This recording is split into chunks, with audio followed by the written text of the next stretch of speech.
بسم الله الرحمن الرحيم. السلام عليكم أيها الإخوة والأخوات ورحمة الله وبركاته. نتحدث في هذه الحلقة تحت عنوان لا جدوى من محاولة الهروب من الحرية. أهدى أب لأطفاله دمية سيارة فيها سر أخفاه. لعبوا كما يلعبون بالسيارات، فلما كشف عن سرها وأنها متسلقة الأسطح تمشي على الجدران، دهشوا من لا منطقيتها وقلبوها ظهرا لبطن لينظروا سر مكنتها من ذلك، عسى أن يجدوا ما يفسر الظاهرة. ماذا لو طلبت من طفلك ذي العامين أن يناولك التفاحة الحمراء من طبق كله برتقال؟ فنحن مفطورون على التفكير وفق بناء منطقي يفسر لنا الظواهر. التفسير هذا سليم أو خاطئ لا فرق، المهم أن يرتاح عقلنا، لأن الشك الفطري من طبيعة عقولنا.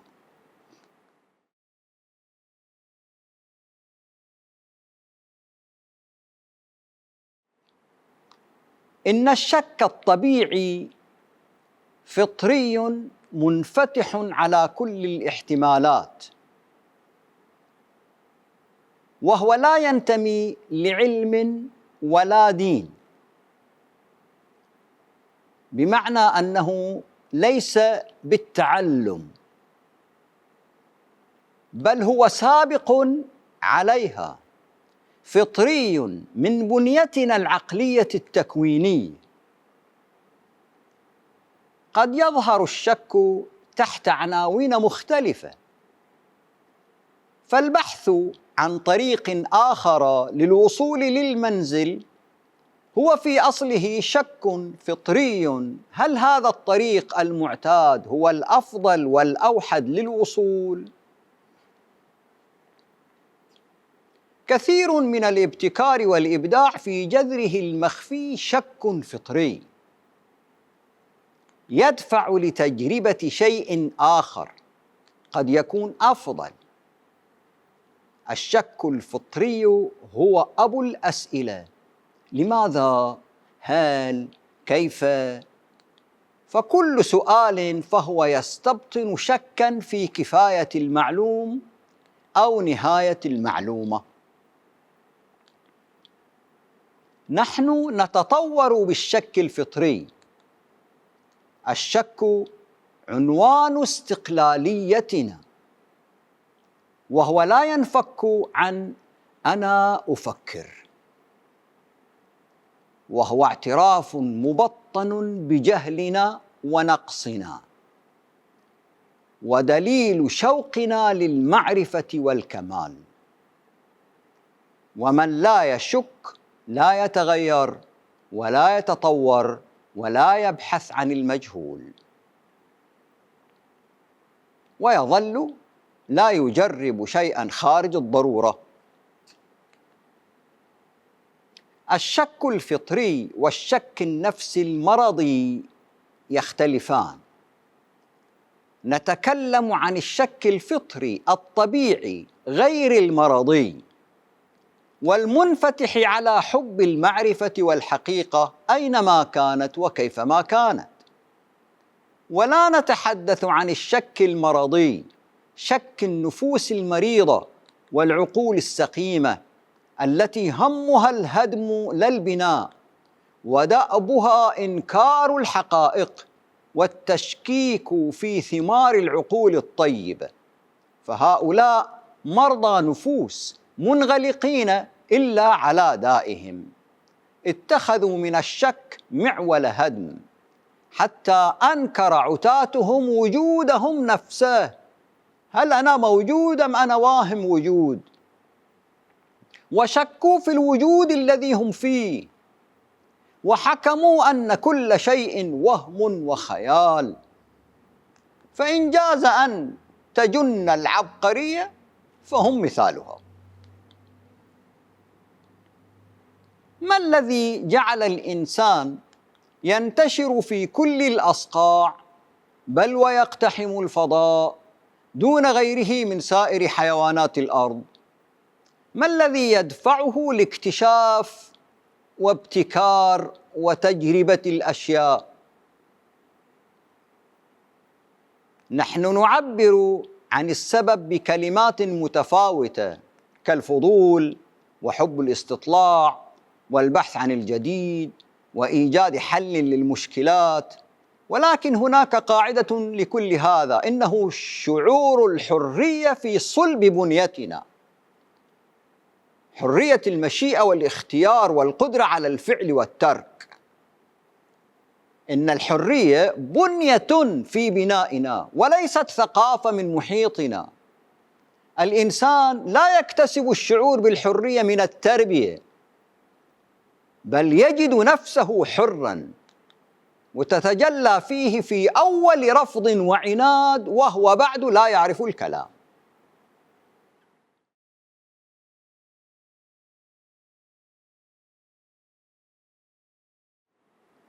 الأساس هو أن الإنسان حر، فكل إنسان يمتلك الحرية في أن يفكر ويختار ما يشاء.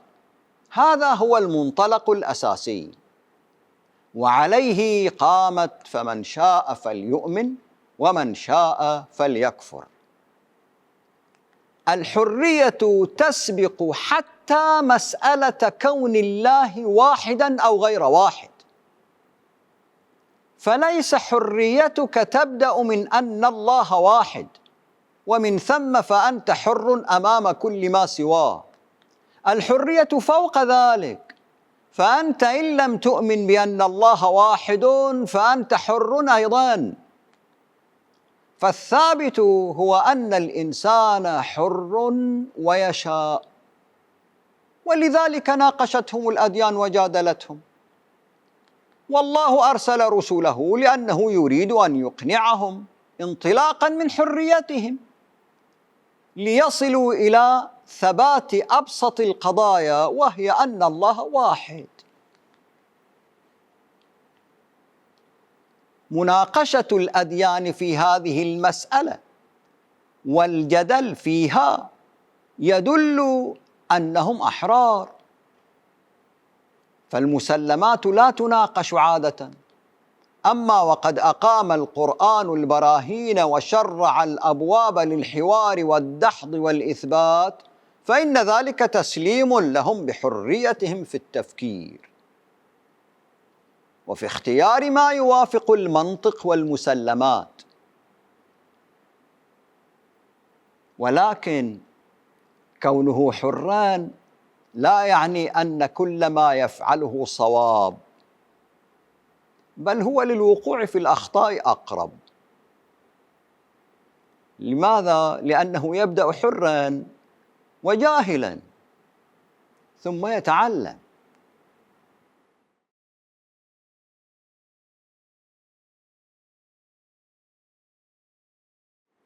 ما العلاقة بين العدل والحرية؟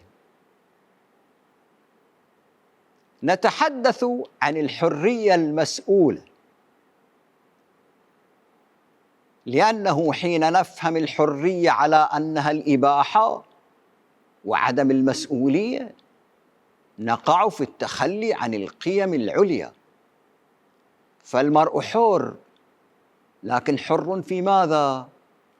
حر في أن يفعل الصواب، حتى لو وقع في سبيل ذلك في الخطأ، لكنه يجب أن يطلب الصواب لا الخطأ. الحرية ليست الإباحة، الإباحة تعني حرية فعل ما هو خطأ، وهو ما يتعين على الإنسان الإمساك عنه. بل إن العدل الذي لا يختلف على حسنه وضرورته عاقلان ليس إلا وسيلة لتقديم مفهوم الحرية. العدل وسيلة لتقديم مفهوم الحرية، وأول العدل الحرية، حق كل فرد في التفكير والتدبير بلا اعتداء على الآخر. فالحرية هي حق المنافسة، والمساواة هي تكافؤ الفرص. كل إنسان حر ومحترمة حقوقه. العدل يخدم الحرية، والظلم يسلب الحرية، والاستبداد والجور لا يوفر أبداً مناخاً للحرية. فالعدل نظام يخدم الحرية، لكن ليس من الحرية أن يقولوا أو أن نفعل في أموالنا ما نشاء. الحرية التي يتحدثون عنها هكذا مشوهة واعتدائية، لأنها تتعارض مع العدل، ولا ينبغي القبول بها. المقبول فقط هو النظام الذي يقام على العدل والاعتدال، وفيه ترعى وتنمو الحرية. ليس من العدل ولا من اللائق أن تتجاوز حقوق الناس وتستعبدهم وتستذلهم وتسرق جهودهم لمجرد أنك قادر على فعل ذلك. من هنا فالعدل ضابط الحرية. الحرية هي التصرف المنضبط بالقانون الحامي لحقوق الجميع. هناك عدالة تضبط الحرية حفاظاً على الحرية نفسها، وإبقاء لها بعيداً عن الفوضى والانفلات. العدل أن تكون حرية في نظام العدل. العدل أن تكون حرية في نظام العدل، وليس حرية في نظام الجور. ففي هذه الحالة يصبح انفتاحاً على الفساد. ولا معنى صحيح للحرية إلا تلك التي تنشأ ضمن مسارات العدل، فلا يتجاوز فيها حقوق الآخرين من يستطيع التجاوز، ولا تكون فوضى وظلم. ولن يتيسر لأمة من الأمم التقدم بدون إجراء نظم مؤسسة على دعامتي العدل والحرية، اللذين هما أصلان في الشريعة. ثبت الحرية والعدالة. ثبت الحرية والعدالة، مبدأين ثبتهما ولا تثبت الشريعة.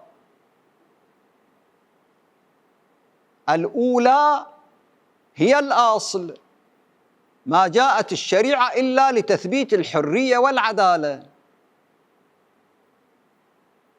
فالحرية والعدالة هي الأصل وملاك القوة والاستقامة، فلا تدعي بشريعة تنتهك الحرية والعدالة.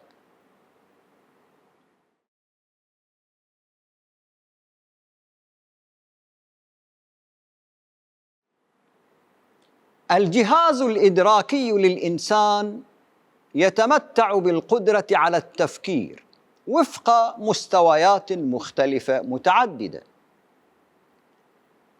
والغرض هو حل المشكلات واكتساب المعرفة وإشباع الفضول وتحقيق الذات.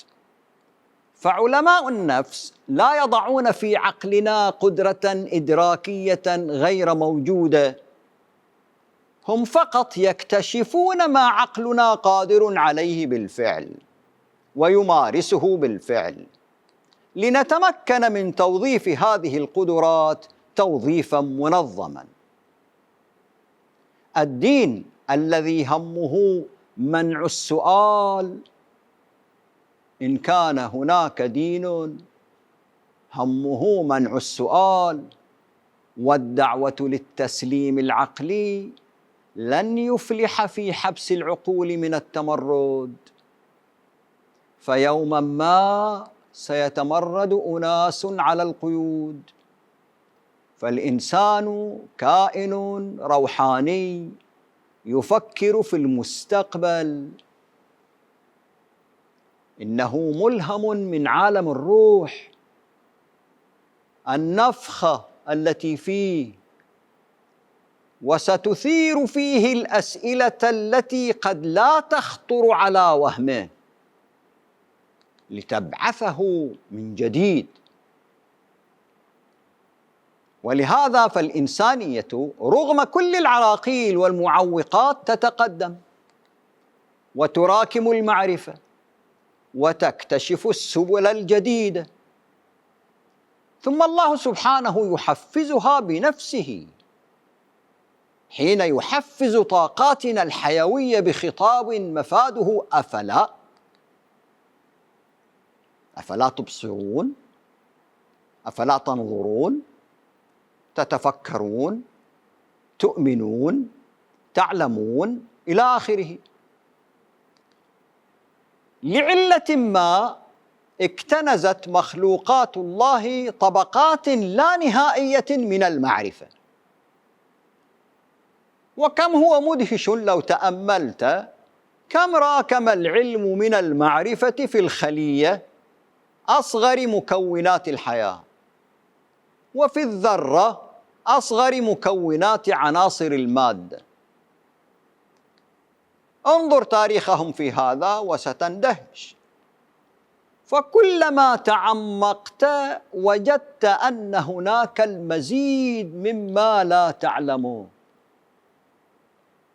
فلم كل ذلك إن لم يكن لأحد أن يعقله؟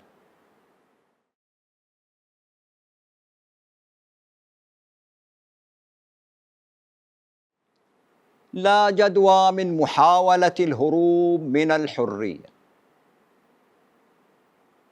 إنها مبيتة وثابتة في صميم جهاز الإنسان الإدراكي، ولا يمكن تفاديها، وبها يغمد الإنسان نفسه كالسيف في كل أفق، ويطرق كل طريق بكر غير مسبوق. ولكن هذه الحرية لا تصنع فارقاً ظاهراً واضحاً لقيم الصدق الخاصة بالمقدمات والتوالي.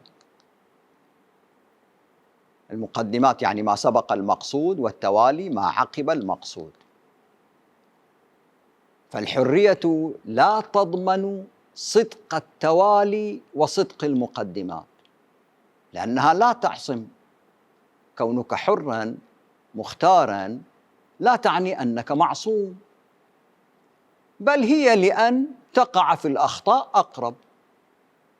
يخطأ في مقدمة فيصل لنتيجة خاطئة، مقدمة كاذبة، نتيجة كاذبة. فعقل الإنسان غير معصوم، إذ يكون عرضة لأن يجر لاستنتاجات ظنية لا ترقى للواقع، أو يرتمي في اتجاهات أخلاقية عشوائية وخاطئة تماما. عندئذ ينجرف بعيدا ويشرع لنفسه مما لا وجود له في الحقيقة، ولا يعدو أن تكون نتائجه المباشرة هي نتائج للطريقة التي يعمل بها دماغه، أو الذي تحرر منه فما لبث أن عاد إليه بعبودية جديدة.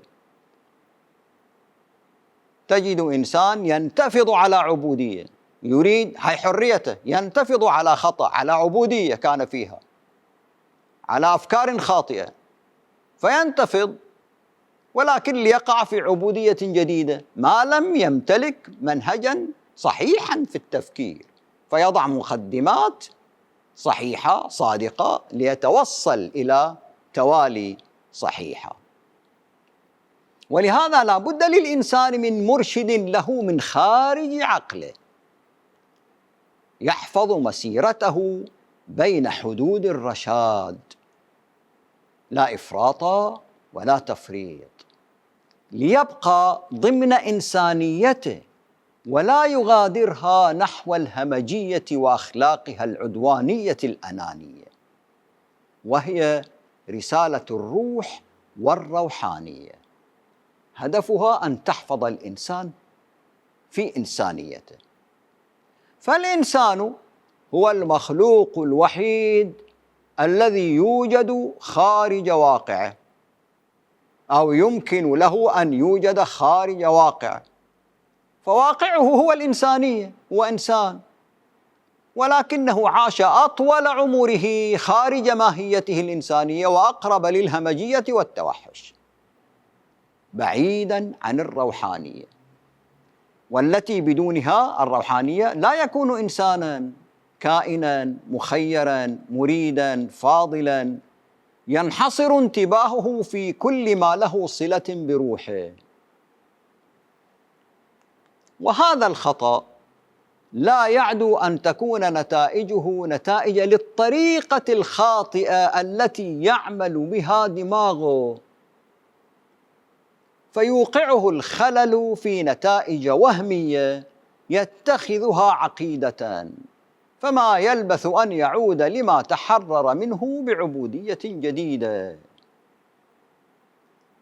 فما الذي دفع إبراهيم الفتى لأن يقول للقمر هذا ربي؟ لقد تأثر بالفكرة من محيطه، فوقع فيما كان يريد أن يتحرر منه، وهذا خطأه الذي أضله عن الحقيقة لوهلة. فنلاحظ أنه فكر بطريقة خاطئة فتوصل لنتائج خاطئة، ليخرج منها نهائياً في النهاية ويكتشف أنه كان يبحث بطريقة خاطئة في الأماكن الخاطئة. هو استنتاج مبني على مقدمات خاطئة تصل إلى توالي خاطئة، لكنه حينما استعمل مقدمات صحيحة توصل إلى نتائج صحيحة. هو استنتاج مبني على مقدمات، فلما أفل خلص لنتائج أن ما يبحث عنه لا بد وأن يكون خارج المخلوقات. هنا توصل للطريقة الصحيحة. لكن ما الذي يربط هذه النتائج بجوهر الصلة الروحية؟ نحن نقول الروح هي التي ترشده. لما توصل لاستنتاجات خاطئة تماماً، والتي اختزلها الوحي في قوله قال هذا ربي، عاد عنها لأنها تخدش تلك الصلة الروحية العميقة بالله وبقيمه الثابتة، وفي مقدمتها الصدق. ليس ربك، فهو ليس ربه، لا قمر ولا شمس، وهو عاجز عن هدايته وإجابة دعوته ومرضه وشفائه وسقيه وغذائه، بل هو أعلم منها بشأن نفسه، ولو أنه أقرها لبقي في نتائجه الخاطئة. ولكن صلته الروحية الصادقة أنقذته. الخطأ الأكبر ليس وقوع العقل في الخطأ، بل تحويل الخطأ إلى عقيدة. ينتج عنها سلسلة من الأخطاء لا تتوقف إلا بالعودة للعقيدة الخاطئة وإزالتها من عرشها الموجه للعقل. فحينما اعتقد المؤمنون بوجوب إكراه الناس على الإيمان، هذه العقيدة الباطلة الخاطئة، سالت الدماء وكثرت المآسي. نتحدث إن شاء الله في الحلقة القادمة عن أمثال هذه المغالطات التي تفضي إلى ارتكاب ضروب من الخطأ. والسلام عليكم ورحمة الله وبركاته.